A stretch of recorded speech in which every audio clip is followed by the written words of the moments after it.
அகரத்தின் அன்பு வணக்கங்கள். முனிவர்களில் கோபக்கார முனிவர். கோபம் வந்துவிட்டால் போதும் உடனே ஏதாவது ஒரு சாபத்தை கொடுக்கும் கொடுமைக்கார முனிவர்.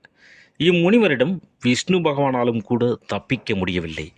இப்படி இவரை பற்றி சொல்லிக்கொண்டே போகலாம். அவர்தான் துர்வாச முனிவர். இந்த வீடியோவில் அவரை பற்றி தான் நாம் பார்க்க இருக்கிறோம். துர்வாச முனிவர் அத்ரி முனிவருக்கும் அனுசியாவிற்கும் பிறந்தவர் ஆவார். இவரை சிவனின் ஒரு அவதாரம் என்றும் சொல்வதுண்டு. இவருக்கு அளவுக்கு மீறிய கோபம் வரும் என்றும் நம்பப்படுகிறது. மற்ற முனிவர்களுக்கெல்லாம் தவம் இருந்தால்தான் அவர்களுக்கு தவ வலிமை கிடைக்கும். ஆனால் துர்வாசருக்கு சாபமிடும் போதெல்லாம் அவருடைய தவ வலிமை கூடும். அவருடைய சாபங்களால் பாதிப்படைந்தோர் பலர். இதனால் அவர் எங்கு சென்றாலும் மிகுந்த பயம் பக்தி கலந்த மதிப்புடனேயே அவரை நடத்துவார்கள். காளிதாசரின் சாகுந்தலத்தில் சகுந்தலாவிற்கு தனது காதலனையே மறக்க சபித்தவர் இவரே. துர்வாசருக்கும் அம்பரீசனுக்கும் இடையே எழுந்த மோதல் கிருஷ்ணருடைய சரிதையான பாகவதத்தில் கூறப்பட்டுள்ளது. அரசன் அம்பரீசன் திருமாலின் தீவிர பக்தன், வாய்மையே வெல்லும் என உறுதியாக இருப்பவன். அவனுடைய வேள்விகளால் மகிழ்ந்த விஷ்ணு பகவான் தன்னுடைய சுதர்சன சக்கரத்தை அவனுக்கு பரிசாக கொடுத்தார். அதனால் அவனுடைய நாட்டில் வளமை, அமைதி மற்றும் மகிழ்ச்சியுடன் மக்கள் வாழ்ந்து வந்தனர். இந்நிலையில் மன்னன் அம்பரீசன் ஒரு முறை விஷ்ணுவிற்கு உகந்த துவாதசி விரதம் என்ற வழிபாட்டை மேற்கொண்டான். அந்த வழிபாட்டு முறைப்படி முதல் நாள் ஏகாதசி முழுவதும் உணவு உட்கொள்ளாமல் அடுத்த நாள் துவாதசி துவங்கும் நேரம் பட்டினியை முறித்து விருந்தினர்களுக்கு உணவளித்து தானும் உண்பதாகும். இதுவே துவாதசி ஆகும். இத்தகைய நாளொன்றில் துர்வாச முனிவர் தன்னுடைய சீடர்களுடன் அம்பரீசனின் அரண்மனைக்கு வருகை புரிந்தார். வந்தவர்களுக்கு அனைத்து உபசரிப்புகளையும் அம்பரீசன் செம்மையாக செய்தான். துவாதசி உண்ணா நோன்பை முறிக்கும் நேரம் அவனது விருந்தினராக இருக்க சம்மதிக்கும் துர்வாச முனிவர் தான் கங்கையில் குளித்து வரும் வரை காத்திருக்க சொல்லிவிட்டு செல்கிறார். துவாதசி துவங்கும் நேரமும் நெருங்கியும் கங்கைக்கு குளிக்க சென்ற முனிவர் வரவே இல்லை. இதனால் முனிவரை காணாது குழப்பத்தில் ஆழ்ந்த மன்னன் தன்னுடைய குலகுருவான வசிஷ்டரின் அறிவுரையின்படி துளசி நீரை அருந்தி உண்ணா நோன்பை முடித்து கொண்டு முனிவருடன் உணவருந்த அவருக்காக காத்து கொண்டிருந்தான். இந்நிலையில் குளிக்க சென்ற முனிவர் திரும்பி வந்தார். அவரை கண்டு வணங்கிய மன்னன் தான் துளசி நீர் அருந்தி உண்ணா நோன்பை முடித்துவிட்டதாக கூறினான். அதனை கேட்டு கோபமடைந்த துர்வாச முனிவர் தன்னை மன்னன் அவமதித்ததாக கருதி தன் தவ வலிமையை கொண்டு தலைமுடியிலிருந்து ஒரு அரக்கனை உருவாக்கி மன்னன் மீது ஏவுகிறார். ஆனால் விஷ்ணு பகவான் மன்னனுக்கு அன்பளிப்பாக கொடுத்த சுதர்சன சக்கரம் அந்த அரக்கனை அழிப்பதோடு மட்டுமல்லாமல் அதனை ஏவிவிட்ட துர்வாச முனிவரையும் தாக்க வருகிறது. இதனை கண்ட முனிவர் தன்னை காத்துக்கொள்ள நேராக பிரம்மனிடமும் சிவனிடமும் ஓடினார்.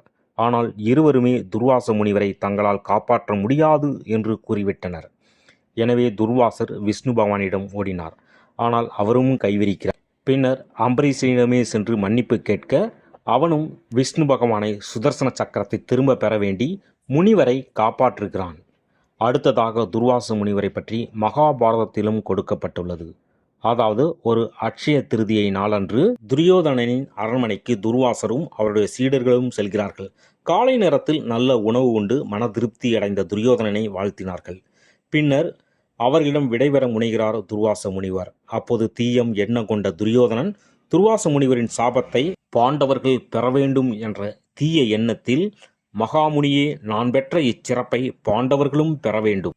ஆகையால் நீங்கள் காட்டில் வாழும் அவர்களுடைய இருப்பிடத்திற்கு சென்று விருந்துண்டு அவர்களையும் ஆசிர்வதிக்க வேண்டும் என்று வேண்டுகிறான். அவ்வாறே செய்வோம் என துர்வாசர் துரியோதனனிடம் கூறிவிட்டு பாண்டவர்கள் வாழும் காட்டிற்கு சென்றார். துர்வாச முனிவரின் சீடர்கள் மிக பலர். அவர்கள் அனைவரும் உணவு சமைக்க பாண்டவர்கள் அவதிப்படுவர். அவர்களால் முடியாது. திரௌபதியிடம் ஒரு அட்சய பாத்திரம் உண்டு. அதில் அல்ல உணவு குறையாது. ஆனால் ஒரு நாளில் ஒரு முறை அதை பயன்படுத்திய பின்பு அதை கழுவி வைத்துவிட்டால் அதை மீண்டும் மறுநாள் பயன்படுத்தத்தான் முடியும். துர்வாசர் காலையில் துரியோதனனின் அரண்மனையில் தன் சீடர் பலருடன் தன்னுடைய காலை உணவை உண்டுவிட்டார். எனவே இனி மதிய உணவிற்காக பாண்டவர்களிடம் இருப்பிடம் செல்வார். அதற்குள் திரௌபதி அட்சய பாத்திரத்தை கழுவி வைத்திருப்பாள். துர்வாசரின் விருப்பத்தை நிறைவேற்றும் வகையில் அவ்வளவு பேருக்கும் சமைக்க முடியாது.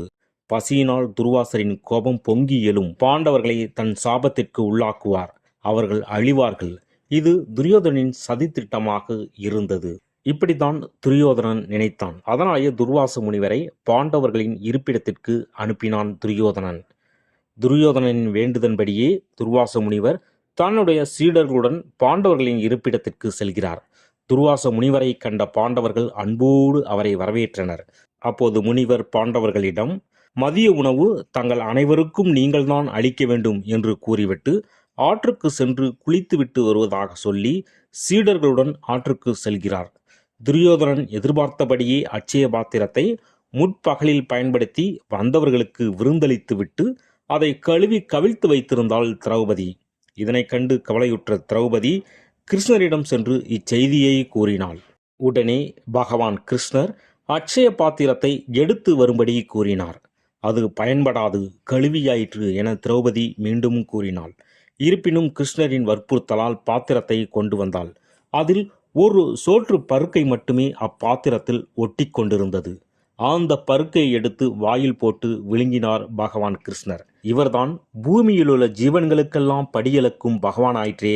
எனவே அவர் ஒரு பருக்கையை சாப்பிட்டதால் உலகில் உள்ளவர்கள் பசியையெல்லாம் அந்த ஒரு சோற்று பருக்கை போக்கிவிட்டது. துர்வாச முனிவரும் அவருடைய சீடர்களும் அவ்வாறே வயிறு நிரம்பியதை உணர்ந்தனர்.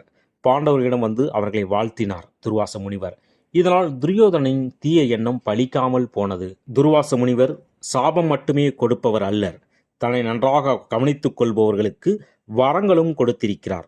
பாண்டுவின் மனைவி குந்தி தேவியார் சிறு வயதாக இருக்கும்போது குந்தி தேவியார் செய்த பணிவிடையில் மகிழ்ந்த துர்வாச முனிவர் குந்தி தேவிக்கு குழந்தை பாக்கியம் பாண்டுவின் மூலமாக கிடையாது என்பதனை தன்னுடைய ஞானத்தின் மூலம் அறிந்து, குந்தி தேவியே, நீ எந்த தேவரையும் நினைத்த மாத்திரத்தில் கூப்பிடும் வல்லமையை உனக்கு வரமாக அளிக்கிறேன் என்று கூறி வரத்தை கொடுத்தார் துர்வாச முனிவர்.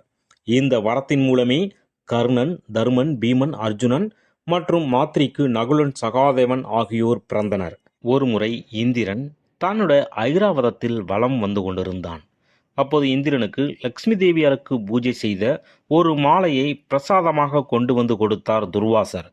அப்போது தன்னிலை மறந்து தலைக்கணத்திலிருந்த இந்திரன் அம்மாலையை வாங்கி ஐராவதத்தின் தலையில் வைத்தான். ஆனால் யானையோ அம்மாலையை வாங்கி தூக்கி எறிந்து தன் காலில் போட்டு மிதித்தது. இதனைக் கண்டு கோபமடைந்த துர்வாச முனிவர் இந்திரனை சபித்தார். அதனால் அமரர் தலைவன் ஆண்டியானான். இதனால் இந்திரன் தனது அனைத்து சக்திகளையும் இழந்தான்.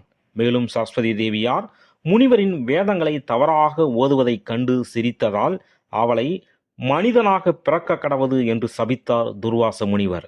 மேலும் துர்வாசரின் அனுமதியை பெறாமல் ருக்மிணி தண்ணீர் குடித்ததால் அவளை அவளுடைய கணவர் கிருஷ்ணனிடமிருந்து பிரிந்து செல்லும்படி சபித்தார். இதற்கெல்லாம் மேலாக சகுந்தலையின் வாழ்க்கையையே ஒரு சாபத்தினால் தலைகீழாக மாற்றினார் துர்வாச முனிவர்.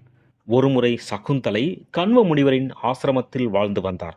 அப்போது அவ்வழியாக வந்த துர்வாச முனிவரை கவனிக்காமல் இருந்தார். அதனை கண்ட முனிவர் கடும் கோபம் கொண்டு, நீ யாரை நினைத்து கொண்டு என்னை கவனிக்காமல் இருந்தாயோ அவனே உன்னை மறந்து போக கடவது என்ற சாபத்தை கொடுத்தார் துர்வாசர். மறுகணமே துஷ்யந்தன் சகுந்தலையை மறந்து போனான். இவற்றிற்கெல்லாம் மேலாக துர்வாச முனிவர் தன் மனைவியை கூட விட்டு வைக்கவில்லை. அதாவது தன் மனைவி கண்டாளி தன்னுடன் அதிகமாக சண்டையிட்டதால் அவளை ஒரு மண் குவியலாக தன் சாபத்தின் மூலமாக மாற்றினார் துர்வாச முனிவர். மேலும் இதுபோன்ற ஆன்மீக தகவல்கள், கோயில் வரலாறுகள் போன்றவற்றை தெரிந்து கொள்வதற்கு மறக்காமல் நம்மளுடைய சேனலை சப்ஸ்கிரைப் பண்ணுங்கள். நன்றி.